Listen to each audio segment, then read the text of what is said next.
Diablo 4, one quick, full meta Rain of Arrows build. Let's begin.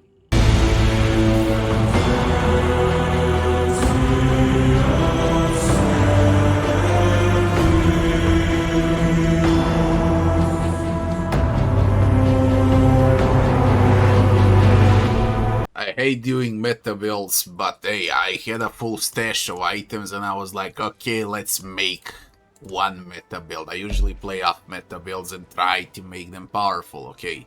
To reach 125, 130 plus in the tower. But I also made Rain of Arrows, the most powerful build on a rogue for season 14. And I can confirm it is really the most OP build that you can play on a rogue if we exclude the broken one that does everything on 150 without items. This is the most fair OP build for a rogue in the season. What are the pros and cons of the build? As any other rogue build that uses ranged weapons, or should I say marksman skills, you need to stop and pop, which breaks the fluidity of the game. It's not as fast as Dance of Knives, as Flurry, as Twisting Blades, or as any grenade build. So this is a build that's basically used to push the ladder and nothing else. I would really not recommend this build for any other content in the game because it's freaking slow. But it's OP, it one-shots everything. So the biggest benefit would be that it's the most OP meta build, and the cons, aside from being slower, would be itemization. Okay, you need 1, 2, 3, 4, 5, 6 mythics, and you gotta have luck not to break them. This is a very painful build to assemble and to make it work. Once you do, then you'll see the full power. But it can also work quite well with a solid gear, like you see over here, good enough for 130 plus. So, what do we do with specialization? We take preparation. And as far as mercenaries go, we go with Rahir into Taunt, and we're gonna go with Variana into Bloodthirst. And now let's see the itemization. For the helmet, the stats you see over here, most important would be maximum resource and cooldown reduction. If you can get stars on maximum resource and cooldown reduction, it's more important than having flat dexterity, life, or any resist. And the tempering would be maximum life. As far as the imprint goes, its cold damage increases by percentage and makes enemies vulnerable. For the runes inside of it, I was using Dark Shroud, and also you're not wrong if you exchange Dark Shroud for the Gar rune for the critical strike chance. So have that in mind for the helmet as well. Test it out, see what works better for you. As far as the armor goes, again, most important is the maximum resource. And you want a star on a maximum resource, you want all defenses, resist all elements, max life, with a temper as well, or armor on a temper. And for the imprint, flat damage reduction while wielding two-handed weapons, because you're gonna wield a crossbow or a bow. For the gloves, we want unique gladiator triumph. If you can get mythics, even better, but the stats that you're gonna need on them are either all damage multiplier, vulnerable damage multiplier, crit strike chance, crit strike damage.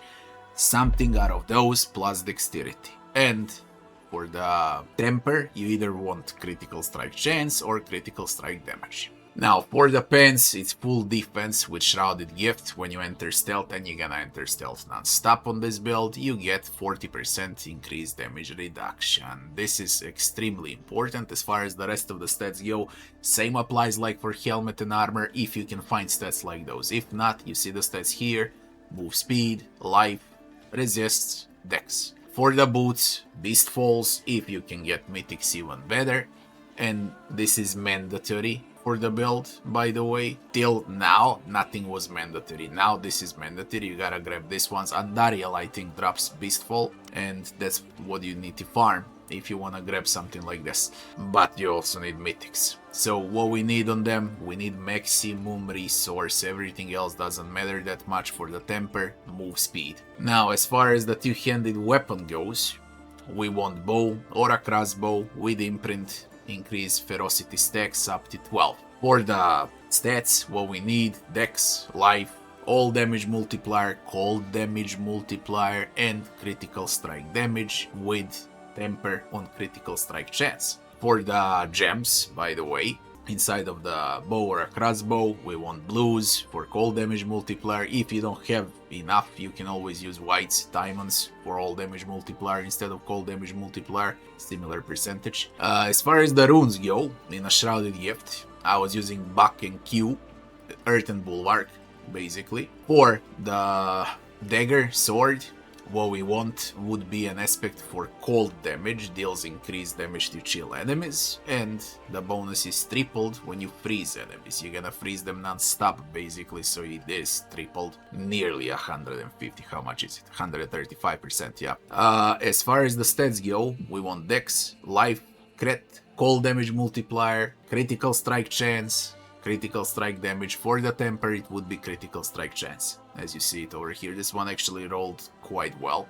And the most mandatory item by far would be Azurvret. This is the entire setup for the build, the entire point of the build. You need it, and you need it with even better stats than you see right over here. If you can get something similar like this, so stats like this on Azurvret, then you're good to go. But basically this is bread and butter, and this is what you need. As far as the first ring goes, it's Signet of Pelgain, also mandatory. You want cooldown reduction on that ring, you want critical damage, all damage multiplier, vulnerable damage multiplier, critical strike chance, any out of those with Dex, and on a temper it's gonna be cooldown reduction. For the second ring, also mandatory, would be Scoundrel's Kiss, that increases marksman damage, because here we got marksman stacks, and now we got marksman damage by a stack with 15%. I think it's 20 when it's mythic, so huge damage buff when it's mythic. And for the stats, same applies: all damage, attack speed, critical strike chance, critical strike damage, vulnerable damage, but the most important one is the cooldown reduction. You can also go with a temper on a cooldown reduction. I'm not playing here with a temper because of the talisman that gives me cooldown reduction, but I got plenty of other talismans, so maybe I'm also gonna switch, because I got like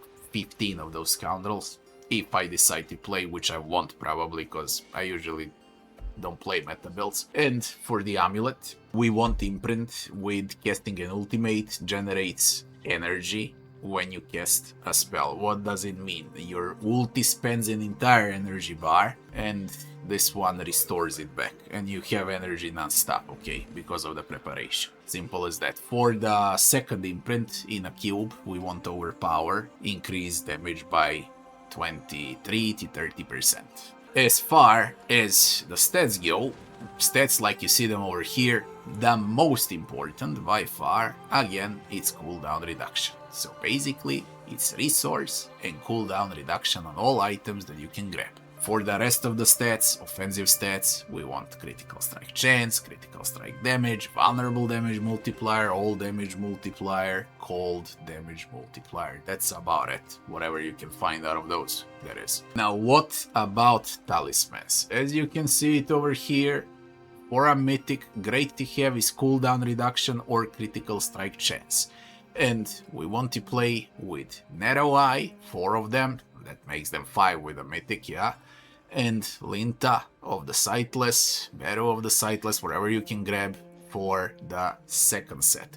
Now, as far as the first set goes, you want Marksman as well as Marksman on the second one. If you can get maximum resource with a star, you equip that one instead of a Marksman, but only with a star.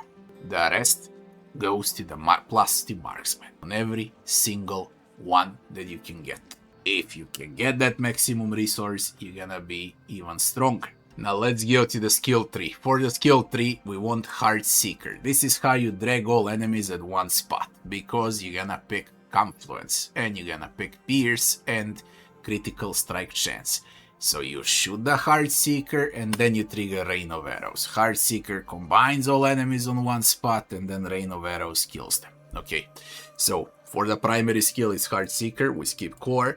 We go to the agility skills. We're gonna take Shadow Step into Artifice, into Unstoppable, and into Cooldown. Down here, we're taking Dash into Primer, and we're gonna take charges and cooldown reduction for the dash. Down here with the Subterfuge, we're maxing out the Dark Shroud. We're gonna pick Shadow Dancer, and we're gonna get Critical Strike and Consume Chance. For the most important one, that would be Concealment, we are taking Calculation.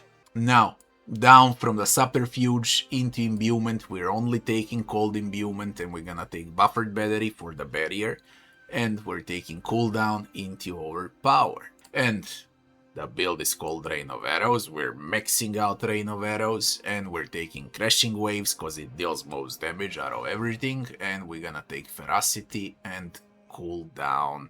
And that would be the skill 3. Now, as far as Paragon goes, we are starting with, like you see it over here, we're gonna take Devious, and we move up. The second board would be Cheap Shot. For the Cheap Shot, we're gonna take Combat Glyph.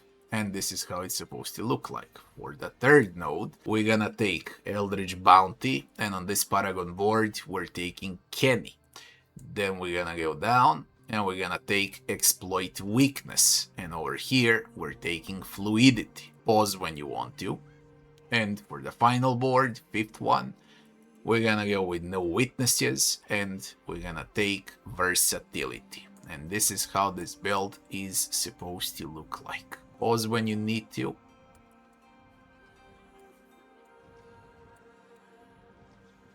And that's it. Have fun if you like playing meta builds. I personally don't, but yeah, it's the best build that you can play on a rogue by far. For a good reason. Good luck with finding mythics.